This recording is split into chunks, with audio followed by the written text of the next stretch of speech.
Ikhwani fiddin, jamaah yang semoga dirahmati oleh Allah Subhanahu wa taala. Alhamdulillah, segala puji bagi Allah Subhanahu wa taala yang masih berikan kita nikmat hidayah, nikmat iman, nikmat Islam, sehingga pada pagi hari ini kita bisa melaksanakan kewajiban kita, yaitu melaksanakan salat subuh secara berjamaah. Kemudian kita lanjutkan sebentar duduk dalam suatu majelis. Mudah-mudahan majelis ini diberkahi oleh Allah Subhanahu wa taala, menjadi tambahan pemberat timbangan kita di hari kiamat kelak. Amin ya rabbal alamin. Salawat dan salam tercurahkan kepada Nabi kita Muhammad sallallahu alaihi wasallam, juga kepada putra-putri beliau, kepada istri-istri beliau, kepada para sahabat beliau dan seluruh orang-orang yang mengikuti jejak beliau hingga hari kiamat kelak. Ikhwan fillah, jamaah yang semoga dirahmati Allah Subhanahu wa taala. Pertama saya ucapkan jazakallahu khairan telah memberikan saya kesempatan untuk bisa hadir di sini. Tentunya apa yang ingin saya sampaikan nanti ini tertuju nasihat kepada diri saya pribadi. Mudah-mudahan bisa bermanfaat pada ikhwah sekalian yang ada di sini. Pembahasan kita pada pagi hari ini itu kita akan membahas beberapa ayat yang Allah Subhanahu wa taala firmankan dalam Al-Qur'an, yaitu berkaitan dengan wasiat seorang yang agung, seorang yang mulia, hamba saleh, yaitu Luqmanul Hakim. Itu ayat yang tadi imam kita bacakan sudah dalam surat Luqman dari ayat 12 mungkin kira-kira sampai ayat 19. Kenapa kita perlu membahas ayat tersebut? Karena dalam ayat tersebut terkandung suatu nasihat yang sangat agung, yaitu nasihat dari seorang ayah kepada anaknya. Dan nasihat tersebut kalau kita dalami penting bagi kita sebagai anak dan juga sebagai orang tua. Kenapa? Di dalamnya terkandung banyak nasihat tentang akidah, kemudian juga tergantung dalamnya berkaitan dengan masalah akhlak, adab dan keimanan.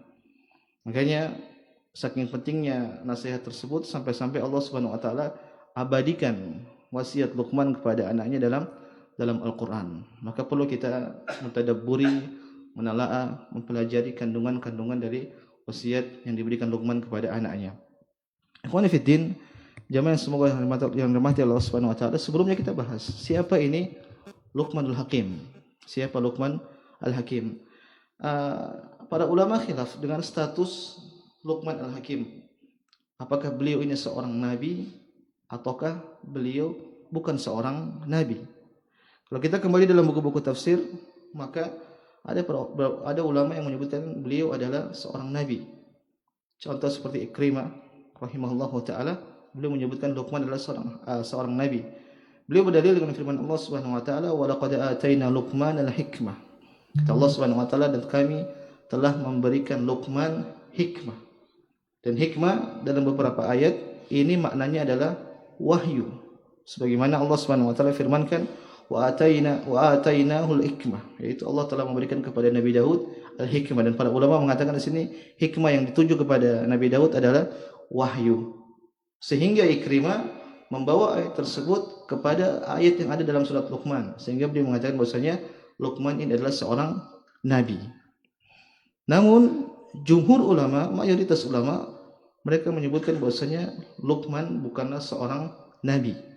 Yang benar, Luqman adalah seorang hamba saleh, tapi meskipun dia tidak nabi, tapi kemuliaannya sangat agung di sisi Allah Subhanahu wa taala. Kemudian para ulama menyebutkan juga dalam buku-buku tafsir bagaimana kondisi Luqman atau fisik Luqman. Banyak para ulama menyebutkan bahwasanya Luqman ini adalah seorang yang berkulit hitam. Seorang berkulit hitam. Sehingga mereka khilaf. Ada yang mengatakan bahwasanya Luqman ini dari Mesir, ada yang mengatakan Luqman ini dari Sudan, ada yang mengatakan bahwasanya Luqman ini dari Habasyah. Intinya mereka khilaf dari mana kemunculan seorang Luqman Al-Hakim ini. Ala kulli hal, yang penting dalam buku tafsir disebutkan bahwasanya beliau ini seorang yang berkulit hitam. Meskipun kita kembali bahwasanya buku tafsir tidak ada sanad yang jelas menjelaskan hal tersebut, tapi mereka hanya sebutkan dalam Al-Qur'an. Ikhwani fiddin, kita sebutkan bahwasanya Luqman seorang lelaki yang berkulit hitam.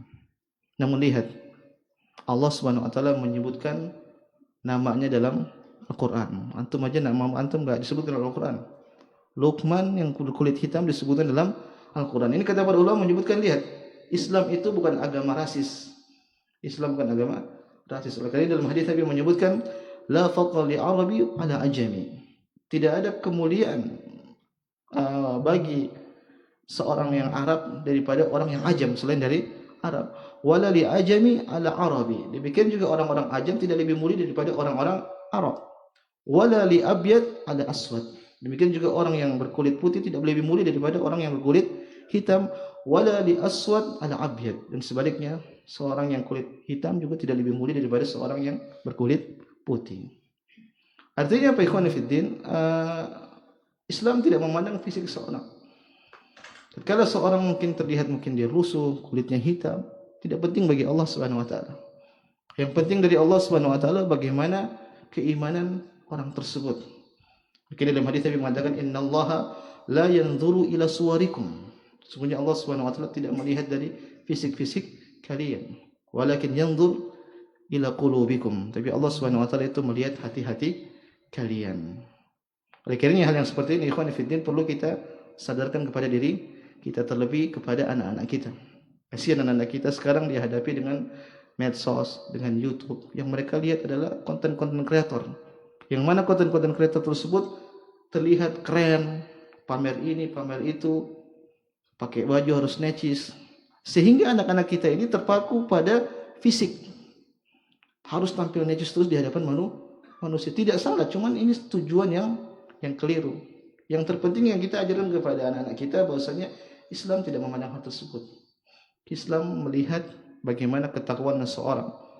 Allah mengatakan inna akramakum indallahi atqakum. Sesungguhnya manusia yang paling mulia di sisi Allah Subhanahu wa taala itu adalah orang yang paling bertakwa. Kita ambil contoh misalnya Bilal ibn Rabah radhiyallahu taala. Bilal seorang yang berkulit hitam, tidak punya apa-apa dan tidak punya siapa-siapa. Tapi tatkala dia masuk Islam, Allah mengangkat derajatnya. Ya, beliau sebagai seorang muadzin mengumandangkan adzan dan mengumandang adzan di zaman Nabi sallallahu alaihi wasallam. Dan seorang yang mengumandangkan adzan dalam hadis adalah seorang yang sangat mulia nanti pada hari kiamat di padang mahsyar dia diagungkan oleh Allah Subhanahu wa taala. Atwalu a'naqan. Dia adalah orang-orang yang lehernya panjang. Jangan dibayangkan, mengerikan. Maksudnya lehernya panjang apa? Dia akan dimuliakan bahwasanya orang semua tahu bahwa dia seorang muadzin. Bagi muadzin di zaman Nabi sallallahu alaihi wasallam suatu kemuliaan. Lihat juga contohnya misal Salman Al-Farisi. Salman Al-Farisi ini seorang Persia, bukan orang Arab. Tapi ternyata keislaman beliau membuat beliau diangkat oleh agama Islam. Oke, seorang penyair mengatakan faqad rafa'al Islamu Salmana Farisin wa qad wada'a asy-syirku asy-syarifa al-abalahbin. Lihat Salman, dia bukan orang Arab. Tapi tatkala dia masuk Islam, maka Islam pun mengangkat derajatnya. Sebaliknya, lihat Abu Lahab. Abu Lahab ini orang Arab. Nasabnya sangat tinggi, sangat seorang yang mulia di bangsa Arab. Tapi kesyirikan membuat dia akhirnya jatuh hina di hadapan Allah Subhanahu wa taala. Contoh lagi kita lihat siapa? Uwais Al-Qarni. Orang biasa-biasa saja. Tapi tatkala hatinya bersih, ketakwaan dia tinggi di sisi Allah Subhanahu wa taala, maka Allah pun angkat derajat mereka di dunia dan juga di akhirat. Oleh karenanya, ikhwan fillah jamaah subhanahu wa taala, fokuskan kepada anak-anak kita, ajarkan kepada anak kita bahwasanya kehidupan di dunia ini tidak usah terlalu pusing dengan namanya fisik, tampilan, casing, tapi yang terpenting adalah bagaimana ketakwaan kita di sisi Allah Subhanahu wa taala. Kemudian para ulama juga bahas Luqman ini hidup di zaman mana? Di zaman siapa?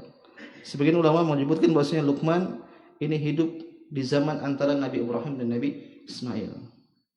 Sebagian ulama lagi menyebutkan bahwasanya dia hidup di antara zaman Nabi Isa dan Nabi Muhammad sallallahu alaihi wasallam.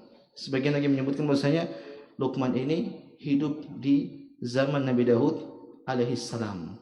Wallahu ta'ala alam, yang benar bahwasanya yang lebih mendekatkan kepada kebenaran bahwasanya Luqman ini benar-benar hidup di zaman Nabi Daud alaihi salam. Kenapa?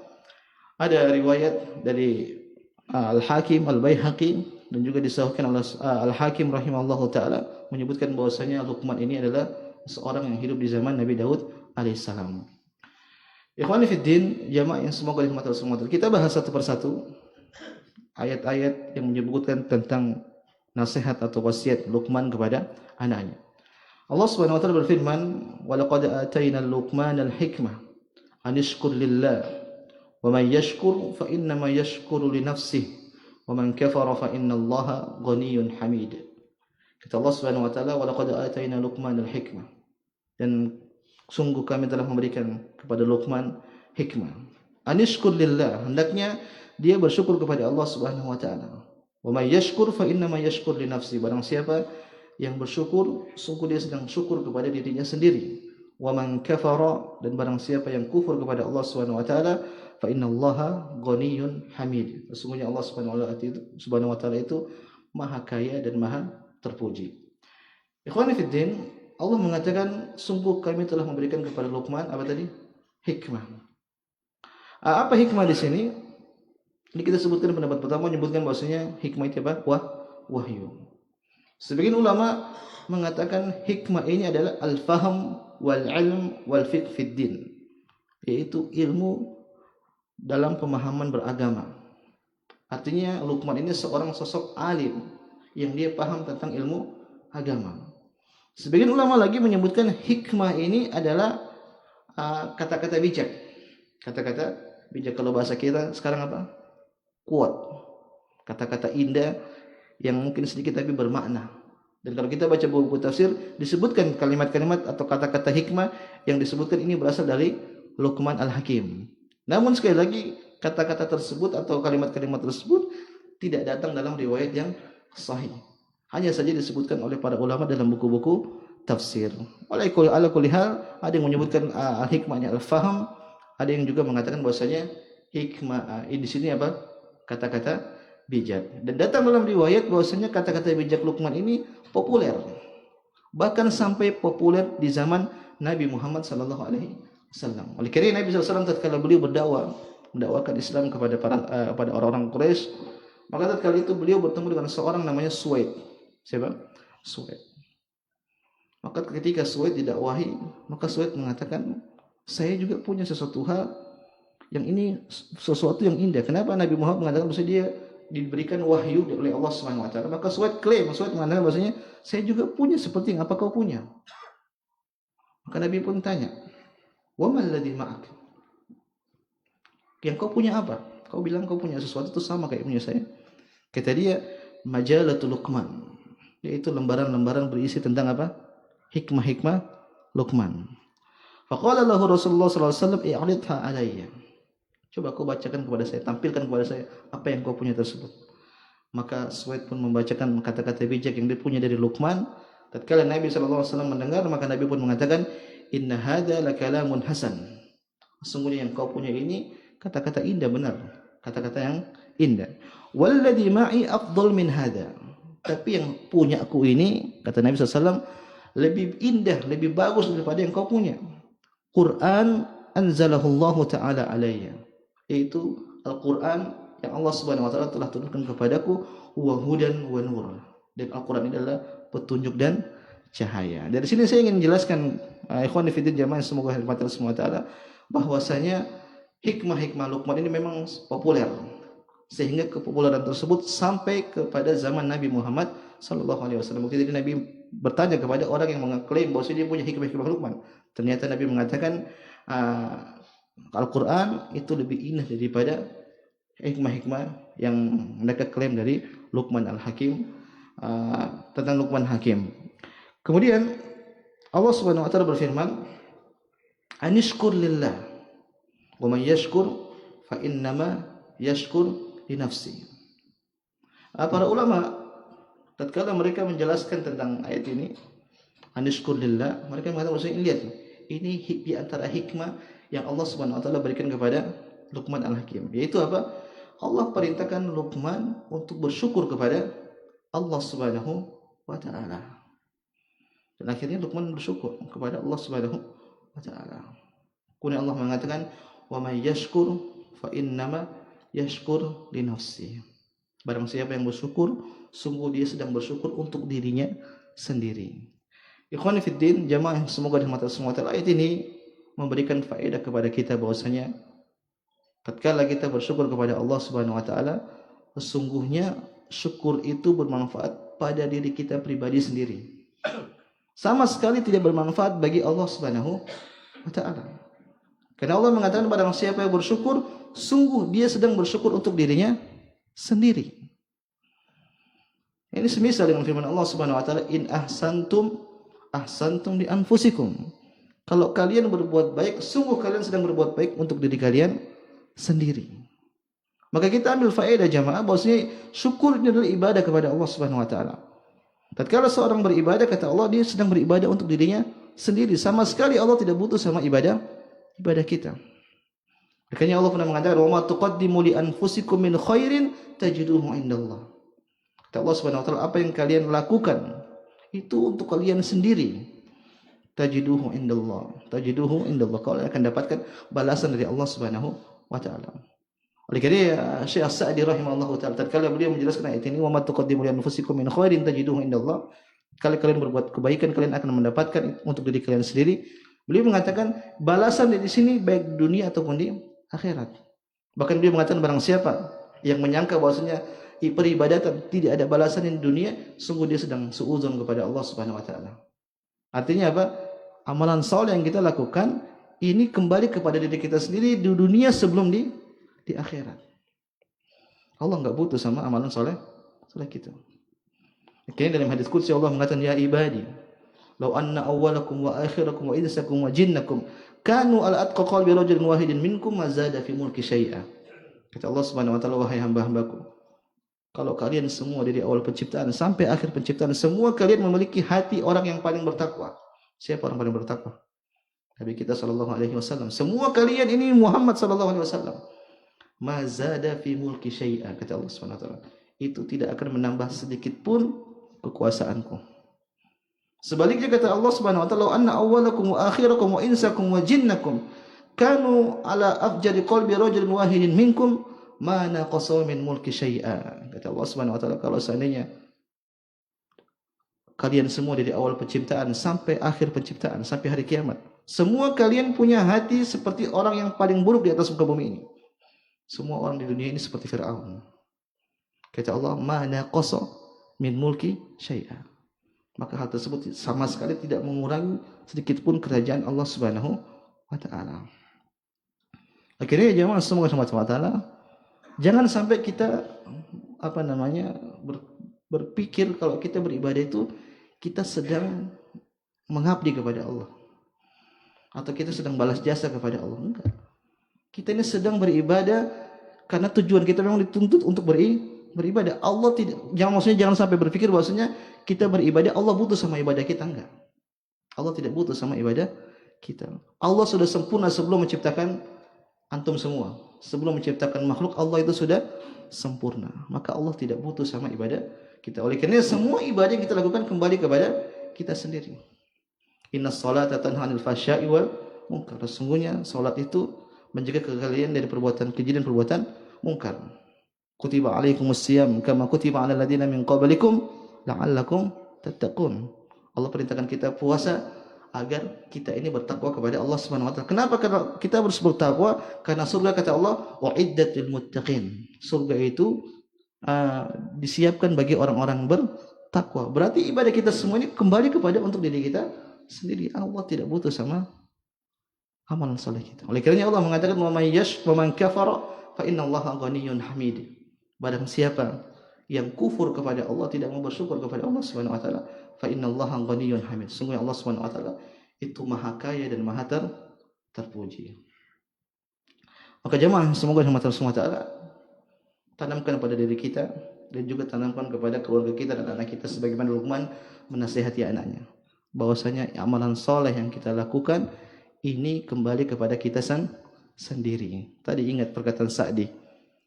Wa ma tuqaddimu li anfusikum min khairin tajiduhu indallah. Setiap amalan saleh yang kita lakukan itu akan berdampak di dunia sebelum di akhirat. Ikhwan fi din, jemaah yang semoga dirahmati Allah Subhanahu wa taala. Kemudian ayat selanjutnya Allah Subhanahu wa taala berfirman, "Wa id qala Luqmanu li ibnihi." Tatkala Luqman berkata kepada anaknya, "Wa huwa ya'idhuhu." Dan dia memberikan mau'idhah kepadanya. Ya bunayya, wahai anakku, la tusyrik billah. Jangan kau berbuat syirik kepada Allah Subhanahu wa taala. Inna syirka la zulmun azim. Karena syirik itu sesungguhnya adalah kezaliman yang sangat besar. Perhatikan jamaah yang semoga dirahmati Allah Subhanahu wa taala. Luqman berkata li ibnihi wa huwa ya'idhu. Luqman berkata kepadanya, hendak memberikan nasihat. Ya, mau'izah. Apa itu mau'izah? Mau'izah yaitu nasihat yang disertai dengan at-tarhib. Itu peringatan. Jadi terkadang nasihat itu kita berikan dengan motivasi, terkadang nasihat juga diberikan dengan tarhib, yaitu peringatan. Dan ini metode dalam pendidikan. Sesekali kita memberikan motivasi targhib, sesekali juga kita memberikan tarhib. Jangan kita tarhib terus. Neraka. Orang nanti mutung, putus asa. Sebaliknya jangan kita juga surga. Nanti dia meremehkan hal sesuatu, meremehkan kemaksiatan. Nanti kan saya diampuni. Tapi kita di tengah-tengah kalau kita ingin memberikan nasihat kepada orang. Terkadang kita nasihati, kita berikan menjelaskan tentang neraka, dan kita juga menjelaskan tentang apa? Tentang surga. Harus proporsional, jangan surga atau neraka. Orang ketakutan nanti. Maka di sini Luqman dalam kondisi memberikan mau'izah, yaitu memberikan nasihat dengan berupa peringatan kepada anaknya. Kemudian Luqman mengatakan, ya bunayya, wahai anakku, la tusyrik billah, jangan kau berbuat syirik kepada Allah Subhanahu wa taala. Lihat, para ulama tatkala mereka membahas tentang anaknya Luqman ini, mereka khilaf. Ada yang mengatakan bahwasanya anaknya ini adalah seorang musyrik. Anaknya ini seorang musyrik. Tapi nantinya dia akan masuk Islam, kata para ulama seperti itu. Sebagian ulama mengatakan enggak. Luqman ini bukan seorang yang musyrik. Hanya saja Luqman menasihati anaknya, jangan sampai kau berbuat kesyirikan. Jadi ada khilaf para ulama apakah anaknya ini musyrik ataukah tidak. Luqman mengatakan, ya bunayya, wahai anakku. Ya bunayya ini kalimat yang sangat indah tatkala dia panggil anaknya. Dia panggil ya bunayya. Kalau bahasa kita, wahai Ananda, wahai apa lagi? Kalau di bukan baru apa? Panggilan kasih sayang untuk anak. Wahai anakku, ya gitulah. Dia panggil anaknya dengan lembut. Padahal tadi kita sebutkan, sebagian ulama menyebutkan anaknya ini seorang musyrik. Ternyata Luqman memanggil anaknya dengan kata-kata yang lembut. Dia tidak panggil anak durhaka, enggak. Anak kafir, enggak. Jadi dia panggil anakku. Jadi ini sama dengan Nabi Nuh alaihissalam. Nabi Nuh alaihissalam tatkala memanggil anaknya, Nabi Nuh mengatakan, ya bunayya kam ma'ana, wahai anakku sini, naik perahu bersamaku. Padahal dalam keadaan kufur dan sebentar lagi diazab, tapi Nuh masih memanggil siapa? Wahai anakku. Oleh karenanya, dari sini para ulama mengatakan pelajaran, kawan. Kalau kita ingin menasihati anak kita, maka nasihatilah dengan lembut. Sebisa mungkin anak kita itu paham bahwasanya kalau kita menasihati dia, kita menginginkan kebaikan untuk dia. Jangan sampai terkesan bahwasanya kita ini sedang jengkel sama dia, sedang marah sama dia, atau sedang benci sama dia. Tapi kita harus berusaha pahamkan bahwasanya, nak, kau ini salah, kau harus begini dan begini. Sehingga dia paham bahwasanya nasihat ini adalah bentuk kebaikan untuk dia sendiri. Jangan kayak seperti sebagian orang. Ketika dimarah-marahin, kemudian nanya, saya salah saya apa? Pikir sendiri sana. Nanti dia persepsi dia, saya salah apa ya? Tapi jelaskan kesalahan dia, kemudian nasihati dengan cara yang baik. Dan panggil bangga, ya bunayya. Kemudian Luqman mengatakan, la tusyrik billah, wahai anakku, jangan kau berbuat syirik. Ternyata inilah wasiat pertama yang diberikan Luqman kepada anaknya. Wasiatnya bukan jangan nakal, jangan ganggu orang, jangan kau nyuri, jangan kau minum khamar, jangan kau berzina, enggak. Tapi apa? Jangan berbuat syirik kepada Allah Subhanahu wa taala. Ikhwani fi din, ini menjelaskan kepada kita bahwasanya nasihat kepada siapapun, mau kepada anak, mau kepada istri, mau kepada keluarga, siapapun teman-teman kita, ini wasiat yang paling agung, yaitu jangan sampai berbuat syirik kepada Allah Subhanahu wa taala. Kenapa? Inna syirka la zulmun azim. Karena kesyirikan itu kezaliman yang sangat besar di sisi Allah Subhanahu wa taala. Ikhwani fi din, kenapa syirik disebut dengan zalim, zulm? Karena zulm ini lawan dari al-adl. Al-adl itu apa? Wad'u syai' fi mawdi'i. Adil itu adalah meletakkan sesuatu pada tempatnya. Lawan dari adil itu zalim. Zalim itu adalah wad'u syai' fi ghairi mawdi'i, yaitu meletakkan sesuatu bukan pada tempatnya. Peribadatan itu hanya milik Allah Subhanahu wa taala. Kenapa? Allah yang menciptakan kita, Allah yang memberikan rezeki kepada kita, Allah yang menghidupkan kita, dan Allah yang mematikan kita. Semua Allah yang lakukan untuk kita sendiri, tanpa campur tangan orang lain. Maka peribadatan pun harusnya berhak murni hanya untuk kepada Allah Subhanahu wa taala. Tatkala seorang dia beribadah kepada selain Allah, berarti dia sedang meletakkan peribadatan yang salah. Dia sedang meletakkan peribadatan kepada selain Allah, bukan pada tempatnya. Sehingga ini disebut dengan kedzaliman. Dan tidak ada kedzaliman yang lebih besar melebihi kedzaliman syirik kepada Allah Subhanahu wa taala. Analoginya beginilah. Ada seorang dia nikah sama wanita. Wanita ini mungkin dulu kurus, enggak punya apa-apa. Kemudian dinafkahi, akhirnya cantik. Kemudian apa? Gemuk. Akhirnya si wanita ini tidak mengabdi sama suami, tapi dia mengabdi sama orang lain, lelaki lain. Kira-kira seperti apa nih suaminya? Jengkel kan? Walillahil matsalul a'la. Dan Allah Subhanahu wa taala pemisahan lebih tinggi. Allah yang kasih makan kita, Allah yang menghidupkan kita, Allah yang kasih ini, kasih itu, banyak sekali. Wa in ta'uddu nikmatallahi la tuhsuha. Kalau kalian menghitung-hitung nikmat Allah, kalian tidak akan mampu. Kita ini kalau mau main hitung-hitungan sama Allah, kalkulator rusak. Kalkulator rusak. Ini semua Allah yang berikan, terus kok kita beribadah kepada selain Allah? Maka ini adalah bentuk kezaliman yang sangat besar kepada Allah Subhanahu wa taala. Maka ikhwan fillah, ini nasihat yang sangat penting. Jangan berbuat syirik kepada Allah Subhanahu wa taala. Banyak ayat Allah peringatkan manusia kepada syirik.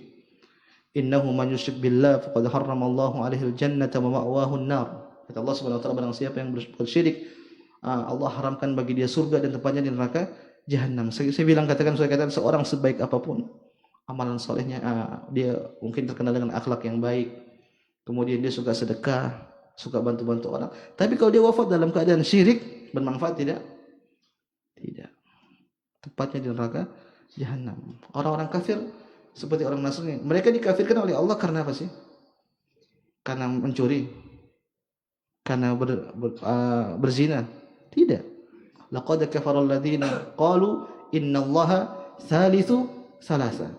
Sungguh telah kufur orang-orang mengatakan bahwasanya Tuhan itu satu dari yang tiga. Berarti dia dikafirkan bukan karena akhlaknya, tapi karena kesyirikan dia. Dia akhlaknya buruk sama Allah Subhanahu wa taala. Maka saya katakan manusia sekeren apapun amalan akhlaknya, suka bantu ini, suka bantu itu, sedekah ini, sedekah itu, tapi kalau dia wafat dalam keadaan kesyirikan, maka tidak bermanfaat amalan salehnya. Dalam hadis disebutkan Nabi mengatakan, maksudnya Nabi mengatakan Amr bin Luhai al-Khuzai yajurru qaswahu. Nabi melihat dia sedang menarik tali pusatnya di neraka jahanam.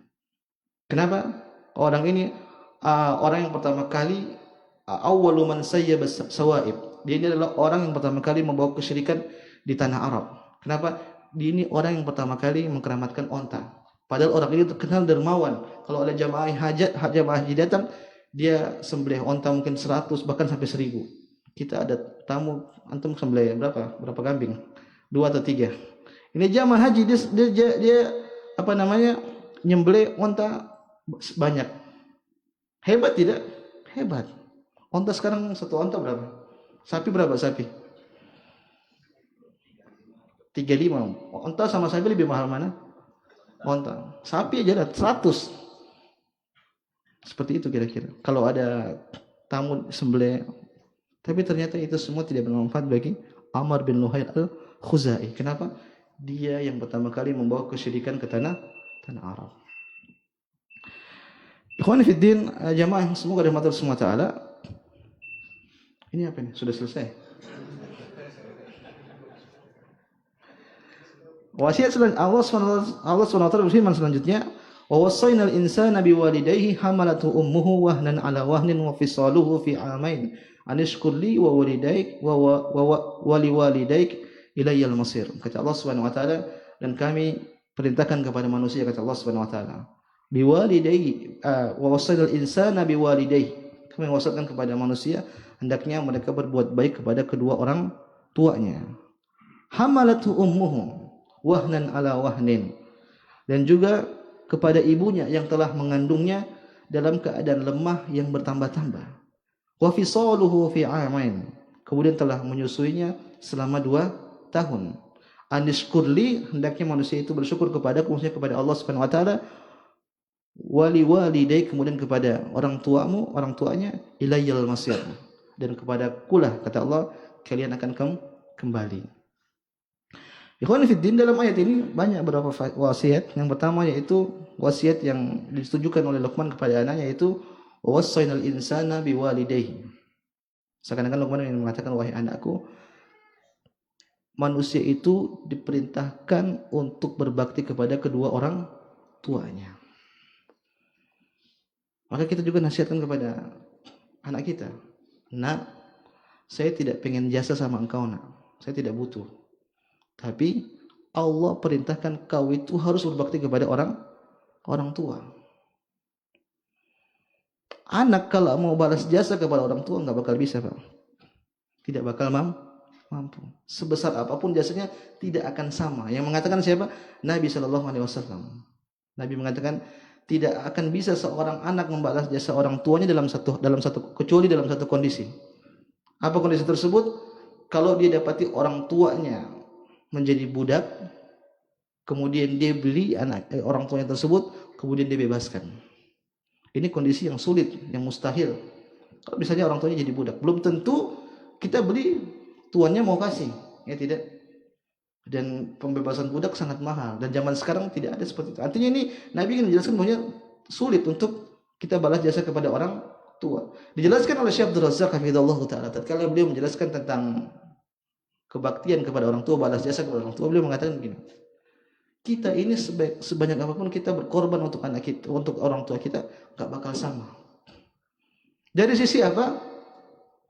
Kita misalkan ibu kita. Ibu kita tatkala membimbing kita, merawat kita, orang tua kita itu menginginkan kita ini hidup sepanjang-panjangnya, umurnya sepanjang-panjangnya. Ya tidak? Bahkan mungkin dia rela ngutang sana, ngutang sini. Bahkan kalau bisa dia tukar nyawanya, dia kasih ke anaknya. Orang tua itu seperti itu. Ya tidak, Bapak? Iya. Tapi kalau kita sebagai anak, tatkala kita merawat orang tua kita, apakah ada perasaan itu? Betapa sering orang mengatakan tatkala dia rawat anak orang tuanya yang sudah tua, mungkin tidak bisa apa, mungkin dia cebokin, ada celutukan di mulutnya, sampai kapan seperti ini? Artinya dia capek. Iya tidak? Mungkin bapak-bapak di sini enggak kali. Syekh Abdul Razak jelaskan begitu. Dia akan menunggu kapan orang tuanya meninggal, karena dia capek begitu terus. Sampai kapan saya begini? Tapi kalau orang tua mengurusi anaknya, dia tidak pikir itu. Justru dia ingin anaknya hidup sepanjang-panjangnya. Bila ditukar nyawanya dia rela. Tapi kalau kita sebagai anak, tidak. Perasaan itu, perasaan orang tua tatkala mengurusi anak dan perasaan anak ketika mengurusi orang tua beda jauh. Dari sisi inilah kata Syekh Abdul Razak, seorang anak tidak bakal bisa membalas jasa kepada orang tua. Sehingga Syekh Abdul Razak mengatakan, kalau kau mau berbakti kepada orang tua, jangan kau pikir kau sedang membalas jasa. Tapi kau pikir bahwa ini perintah dari Allah Subhanahu wa taala. Ini akan meringankan kita untuk berbakti kepada orang tua. Berbakti kepada orang tua itu berat. Berat tidak? Berat. Belum lagi orang tua yang sudah tua-tua, mulutnya biasanya kan marah-marah, harus sabar. Butuh perjuangan, jihad. Makanya sebagian ulama mengatakan berbakti kepada orang tua itu jihad kepada Allah, sama dengan ibadah jihad. Kayaknya ada orang-orang datang kepada Nabi SAW, "Ji'tuka ya Rasulullah, saya datang kepadamu ini, saya ingin jihad bersama engkau." Kata Nabi, "Apakah kau masih punya orang tua?" "Masih." Maka kata Nabi, "Kau pulang, kau urus orang tuamu." Ada lagi di depan dua itu mengatakan, "Ya Rasulullah, saya datang kepadamu untuk berjihad, tapi orang tua saya nangis di rumah." Kata Nabi SAW, "Irji ilaihima wa atikhuma kama abakaitahuma." Kau pulang kepada kedua orang tuamu. Sekarang, tadi kau sudah buat mereka nangis. Sekarang kau pulang, kau buat mereka tertawa sebagaimana kau buat mereka menangis. Artinya disuruh pulang jihad kepada orang tuamu, itu berbakti kepada orang tuamu. Maka ini wasiat Luqman kepada anaknya, al-insan biwalidayhi, hendaknya berbakti kepada kedua orang tua. Kemudian selanjutnya Luqman mengkhususkan tentang ibu. Ulama mengatakan hamalathu ummuhu wahnan ala wahnin wa fisaluhu fi amain. Tadi orang tua secara umum berarti ayah dan ibu. Selanjutnya ternyata Allah mengkhususkan curutkan kepada seorang ibu. Yang kata Allah Subhanahu wa taala hamalathu ummuhu wahnan ala wahnin. Jadi seorang ibu itu yang telah mengandung dalam keadaan lemah hingga yang bertambah dan juga menyusui engkau selama 2 tahun. Maka sebagian ulama tatkala mereka menjelaskan ayat ini mereka mengatakan bahwasanya bakti kepada ibu itu lebih utama. Di antaranya ayat ini. Tatkala berbicara tentang orang tua secara umum, kemudian Allah kerucutkan kepada seorang ibu. Ditambah lagi dalil yang lain seperti dalam hadis Nabi ditanya tentang man abarrun nas, siapa manusia yang paling berhak untuk saya baiki? Kata Nabi SAW, ummuk. Summa man ummuk, summa man ummuk. Nabi ditanya siapa? Nabi mengatakan ibumu. Ditanya lagi siapa? Nabi jawab ibumu. Siapa lagi? Ibumu. 3 kali ibumu. Summa man, summa abuk. Baru yang keempat baru Nabi mengatakan siapa? Ibumu. Maka di sini para ulama mengatakan sebagian ulama menyebutkan ibu yang paling utama dan masyhur pendapat jumhur ulama mengatakan demikian. Tapi ada pendapat lain yang saya bela bapak-bapak. Sebagian ulama menyebutkan sama antara ibu dan juga siapa? Ayah. Ini dijelaskan oleh Al-Alusi dalam tafsirnya. Beliau menyebutkan maksudnya sama kebaktian seorang anak kepada ayah dan kepada ibu. Beliau bahkan dalil seperti firman sabda Nabi SAW, anta wa maluka li abika. Nabi pernah mengatakan, wahai sahabat, kau dan hartamu itu milik siapa? Ayahmu. Jadi dalil bahwasanya ayah lebih unggul. Mereka juga berdalil bahwasanya peran ayah itu juga besar. Lihat orang tua, ayah cari uang, panas-panasan, belum lagi dimarahin sama bos, belum lagi di jalan kesenggol-kesenggol sama orang, dimaki-maki sama orang. Ini berat. Mencari rezeki itu berat. Makanya Imam Qurtubi mengatakan di dalam tafsirnya, dia mengatakan bahwasanya orang mencari rezeki itu juga sama dengan orang berjihad. Kenapa? Berat. Belum lagi ditambah fitnah halal, fitnah haram. Kalau enggak kuat, dia akan terjun pada perkara-perkara yang haram. Kemudian juga beliau berdalil tentang sama antara ayah dan ibu. Itu banyak ayat yang menyamakan antara keduanya. Seperti firman Allah Subhanahu wa taala, wa qad rabbuka alla ta'budu illa iyya wa bil walidaini ihsana. Kata Allah Subhanahu wa taala, Allah telah menetapkan kepada kalian agar kalian tidak beribadah kecuali hanya kepada Allah, wa bil walidaini ihsana, dan kepada kedua orang tua berbuat baiklah. Wasainal insana biwalidayhi, dan disebutkan dan Allah mewasiatkan kepada kalian untuk berbuat baik, berbakti kepada kedua orang tua. Kemudian juga tatkala Allah Subhanahu wa taala perintahkan untuk mendoakan orang tua, Allah mengatakan waqfid lahum janaha dhulli minar rahmah wa qur rabbir hamhuma. Doakan keduanya. Sehingga ini juga pendapatnya dipilih oleh Imam Malik rahimahullah taala. Beliau mengatakan kebaktian seorang anak itu harus proporsional, harus sama kepada ayah dan juga kepada ibu. Artinya apa? Kalau ada permasalahan jangan ibu-ibu terus. Seperti itu maksudnya. Karena ayah juga punya jasa besar. Allah taala ini pendapat juga kuat. Artinya begini, sebisa mungkin kita koordinasi antara keduanya. Kita di tengah-tengah. Jangan selalu kita di ibu terus. Tapi kita juga sekali-sekali kita juga taat sama ayah kita. Makanya Imam Malik pernah ditanya seorang, wahai Imam Malik, ini anak ini dia mungkin orang tuanya sudah cerai. Dia mengatakan, wahai Imam Malik, ayahku suruh aku ke sana, sedangkan ibuku melarang. Saya ulang, wahai Imam Malik, ayahku perintahkan aku untuk pergi menemuinya, sedangkan ibuku melarang. Apa jawaban Imam Malik? Kau taat sama ayahmu dan kau cari ridho ibumu. Bagaimana jawabannya? Pikir sendiri.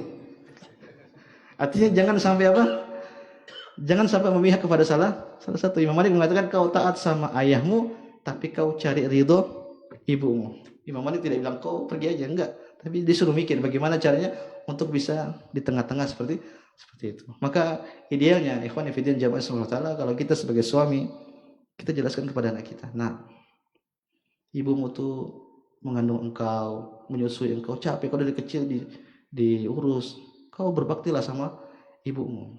Sebaliknya ibu juga, ibu istri kita harusnya menasihati kita gini, nah, ayahmu tuh capek ngurusin, kau berbakti sama dia. Jadi salah satu pihak saling membantu. Kalau kita mengatakan nak kau berbakti sama saya, dia nggak akan dengar.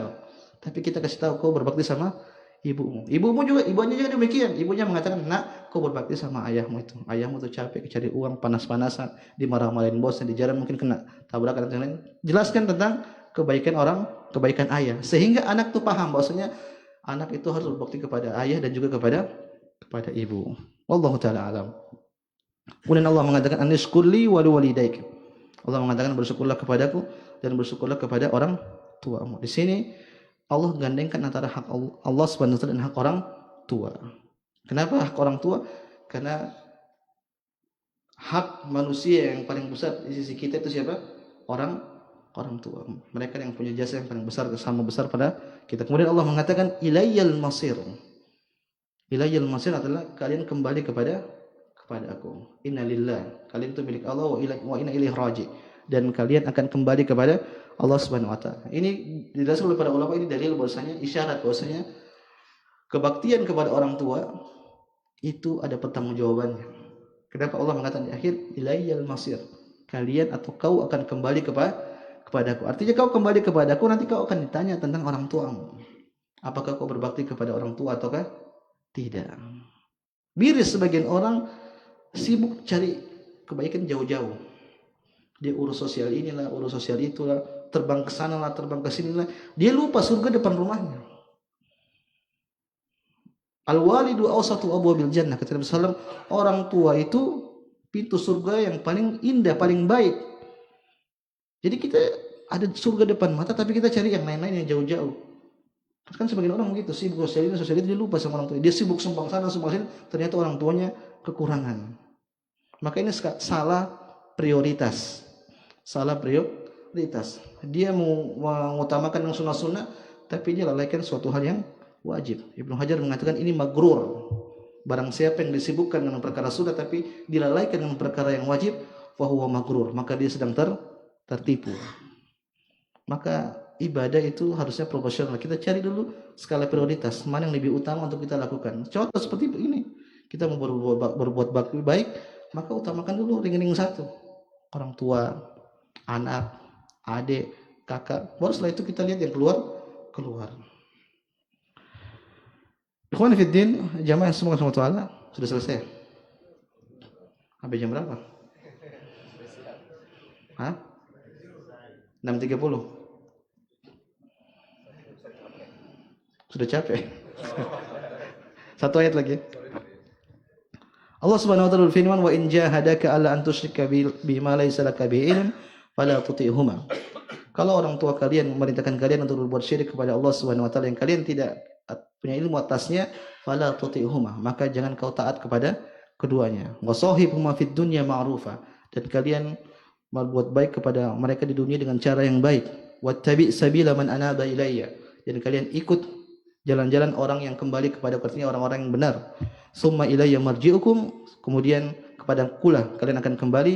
Fa unabbi'ukum bima kuntum ta'malun, maka aku beritahu kepadamu tentang apa yang telah kalian kerjakan. Ikhwan fillah, saya ringkas saja ayat ini berbicara tentang aturan main seseorang berbuat baik kepada orang tuanya. Ternyata kita berbakti kepada orang tua itu juga ada aturan mainnya, tidak ngasal. Dan inilah syariat Islam. Syariat Islam itu syariat yang sempurna. Jangankan urusan-urusan besar, urusan cebok aja diajarin sama Islam. Dia tidak. Akhirnya Salman Al-Farisi pernah digangguin sama orang Yahudi.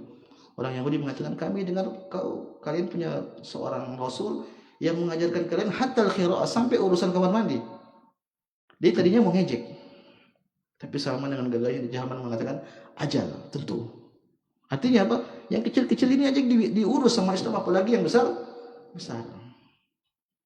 Maka perihal berbakti kepada orang tua pun sudah diajar oleh agama Islam, ada aturan mainnya. Contohnya tadi dia sebutkan apa? Dahulukan ibu.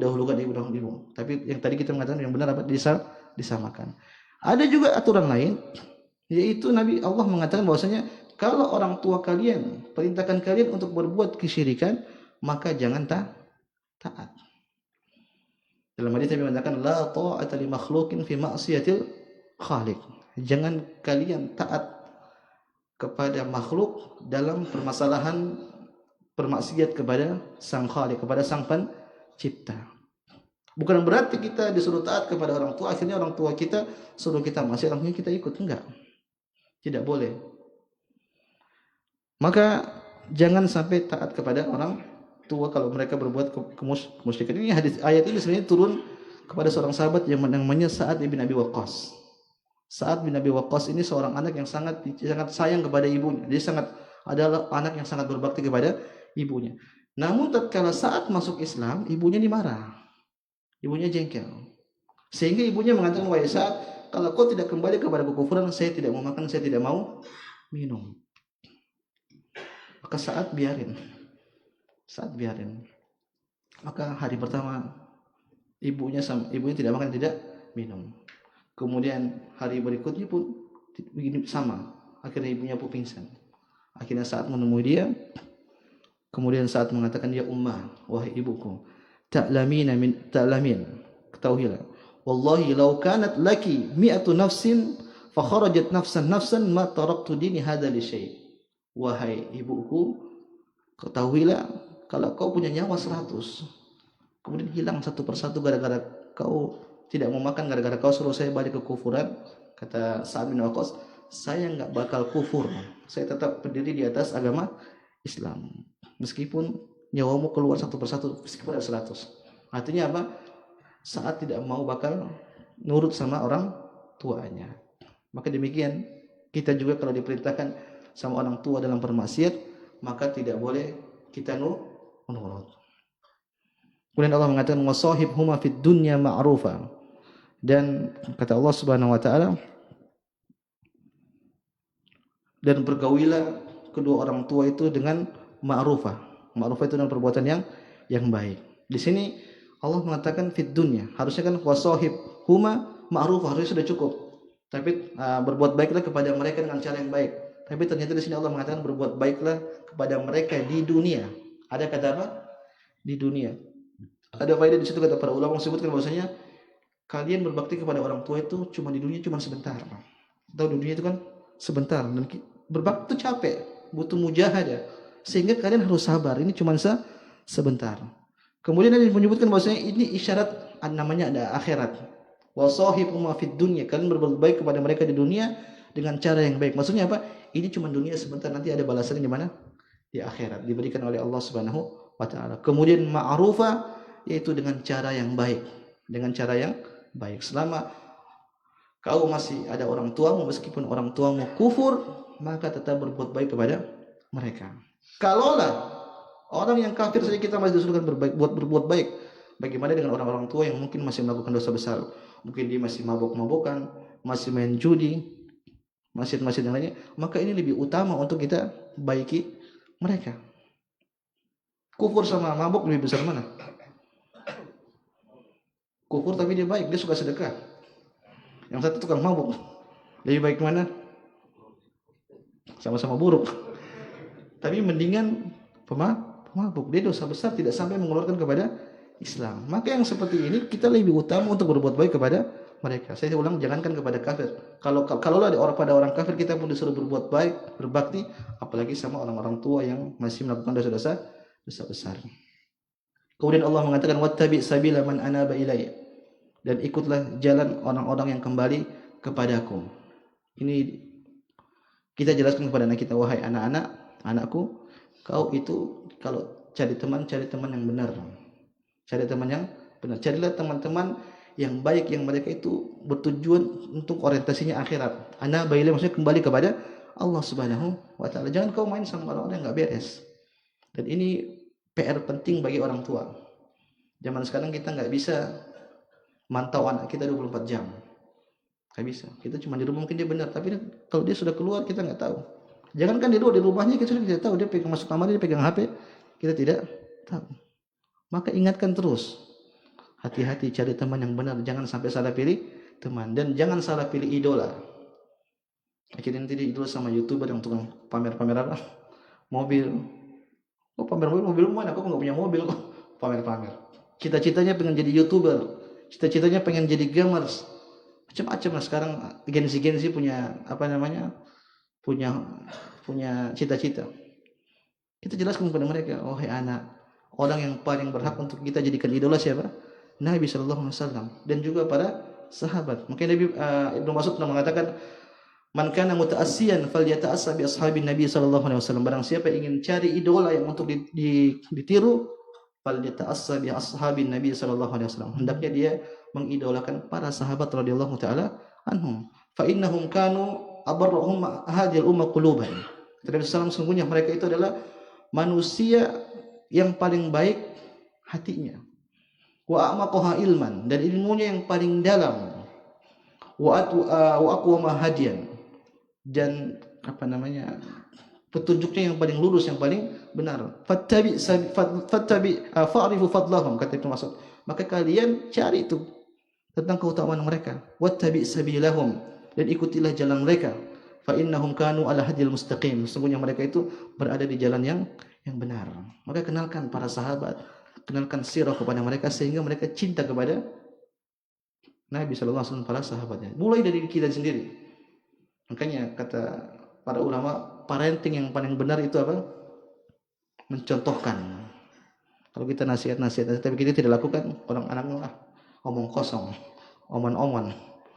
Kita nasihat tapi kita tidak lakukan, nak salat kita tidak salat, dia anak antum bilang omon-omon aja itu. Ya, seperti itu. Kita harus contohkan. Kemudian Allah mengatakan wasahibuhuma fa'rufa. Sampai sini sudah. Nanti selanjutnya insyaallah di pertemuan berikut lah. Masih panjang soalnya. Hah? Kenapa? 4 menit lagi. 1 ayat lagi berarti ya.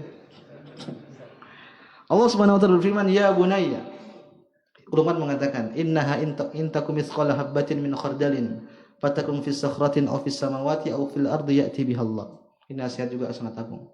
Luqman mengatakan kepada anaknya, "Wahai anakku, sesungguhnya amalan sekecil mithqala habatin min khardalin, sekecil biji sawi lah, yang paling kecil."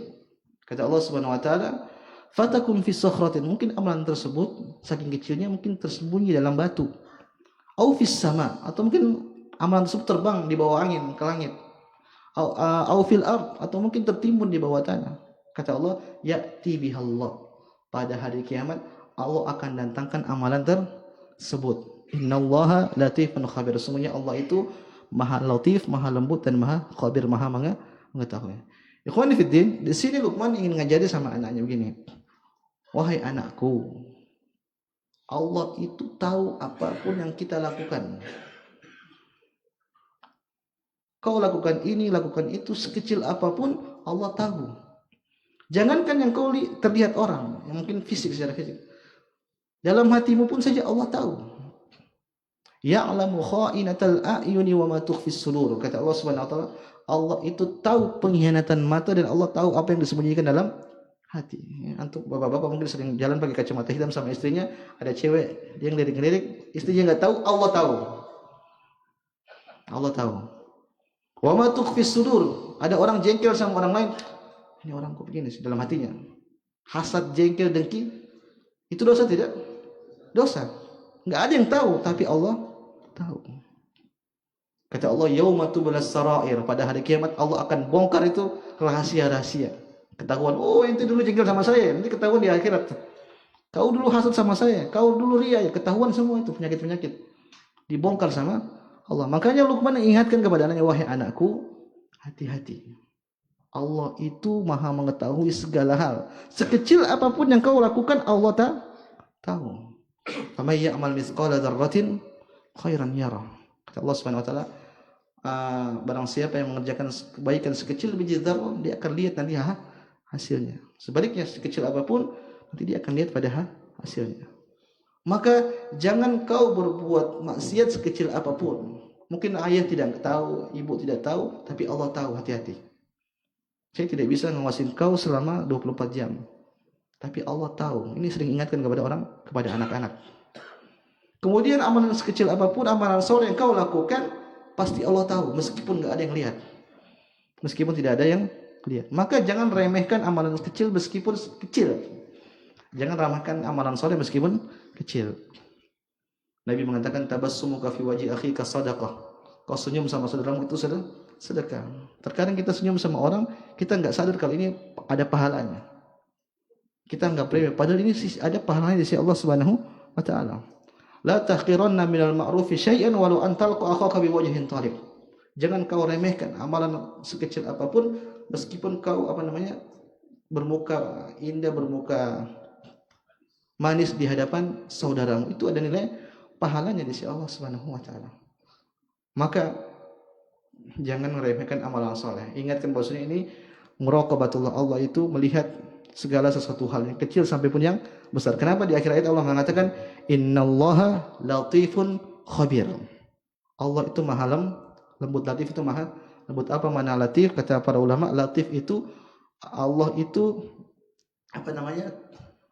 akan menggiring orang secara halus. Tatkala seorang dia melakukan kebaikan sekecil apapun, maka Allah akan giring sampai dia melakukan kebaikan terus akhirnya dia masuk ke dalam surga. Sebaliknya, ada seorang melakukan keburukan sekecil apapun, kalau Allah itu latif, maka Allah akan giring dia terus kepada keburukan, akhirnya dia ujung pada neraka jahanam. Itu mana latif. Allah maha lembut. Kemudian di akhir Allah mengatakan khabir. Khabir itu maha mengetahui. Apa bedanya khabir sama alim? Sama, cuman khabir ini lebih detail. Khabir lebih detail. Sehingga di mana di semuanya segala apapun sekecil apapun Allah tahu, Allah latif dan juga Allah maha mengetahui. Alhamdulillah, wallahu taala alam. Ini yang bisa kami sampaikan pada pagi hari ini. Saya ucapkan kembali lagi jazakumullah khairan telah mau mendengar apa yang saya sampaikan. Mudah-mudahan bermanfaat bagi saya pribadi dan jamaah sekalian. Kalau ada benarnya datang dari Allah Subhanahu wa taala, kalau ada salahnya saya mohon maaf. Ini murni dari kebodohan saya, dari kejahilan saya, dan saya minta ampun kepada Allah Subhanahu wa taala dan siap rujuk dari kesalahan tersebut. Saya tutup subhanakallah bihamdik asyhadu an la ilaha illa anta astaghfiruka wa atubu ilaik. Wassalamualaikum warahmatullahi wabarakatuh.